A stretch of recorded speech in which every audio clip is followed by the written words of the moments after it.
جو نبی سمجھ کے نہیں بتیجا سمجھ کے خوشی منائے اور اجر مل رہا ہے جہنم میں، تو جو حضور کا غلام میرے نبی کو خاتم النبیین سمجھ کے، آمنہ کا لال سمجھ کے، مدینے کا تاجدار سمجھ کے اور نبیوں کا امام سمجھ کے خوشی منائے گا، اس میں اللہ کا کتنا کرم ہوگا، کتنا فضل ہو جائے گا۔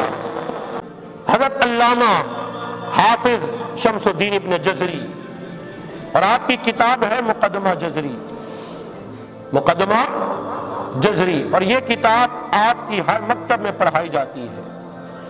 آپ فرماتے ہیں کہ ابو لہب کو مرنے کے بعد خواب میں دیکھا گیا اور اسے پوچھا گیا کہ بتا تیرا حال کیسا ہے، دنیا سے تو چلا گیا ہے، ساری زندگی تو نے حضور کی گستاخی کی، حضور کی بے ادبی کی، حضور کی بے ادبی کی ہے، ساری زندگی تو حضور کی گستاخی کرتا رہا، یہ تو بتا تیرا حال کیسا ہے۔ اس کے کہا کیا جواب دوں، عذاب میں ہو، جہنم میں ہو، دوزخ میں ہو، لیکن ہر پیر کی رات میرے عذاب میں کمی ہو جاتی ہے اور میں اپنی انگلی سے ایک مقدار پانی چوس لیتا ہوں۔ اور اس نے اپنی انگلی کے پوروں کی طرف اشارہ کر کے بتایا کہ اس کی وجہ یہ ہے کہ میری لونڈی تھی، صوبیہ یا سویبہ، میری لونڈی تھی، اس نے مجھے یہ آ کے خوشخبری سنائی، ابو لہب تجھے مبارک ہو، تیرا بھتیجا پیدا ہوا ہے۔ جب میں نے یہ بات سنی کہ میرا بھتیجا پیدا ہوا ہے، میں خوش ہو گیا اور میں نے کہا جا، اس خوشی میں نے تجھے آزاد کر دیا ہے۔ کیا کر دیا ہے؟ آزاد کر دیا ہے۔ اور پھر بعد میں اسی لونڈی نے حضور کو اپنا دودھ پلایا۔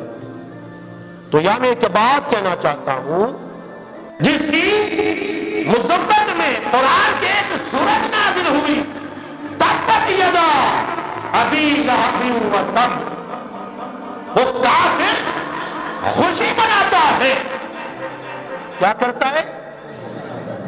نبی سمجھ کے نہیں، بتیجا سمجھ کے، نبی سمجھ کے نہیں، بتیجا سمجھ کے خوشی مناتا ہے۔ اسے کیا پتا تھا یہ میرا بتیجا نبیوں کا امام بن کے آیا ہے، اسے کیا پتا تھا یہ میرا بتیجا نبیوں کا سردار بن کے آیا ہے، مدینے کا تاجدار بن کے آیا ہے۔ تو وہ کافر جس کی مذمت قرآن میں موجود ہے، وہ خوشی منائے نبی سمجھ کے نہیں، بتیجا سمجھ کے، اور اسے ہر پیر کی رات اجر مل رہا ہے جہنم میں۔ نہیں میری بات سمجھے، جو نبی سمجھ کے نہیں، بتیجا سمجھ کے خوشی منائے اور اجر مل رہا ہے جہنم میں، تو جو حضور کا غلام میرے نبی کو خاتم النبیین سمجھ کے، آمنہ کا لال سمجھ کے، مدینے کا تاجدار سمجھ کے اور نبیوں کا امام سمجھ کے خوشی منائے گا، اس میں اللہ کا کتنا کرم ہوگا، کتنا فضل ہو جائے گا۔ تو اس پہ اللہ کی کتنی رحمتیں نازل ہوگی، کتنی برکتیں نازل ہوگی۔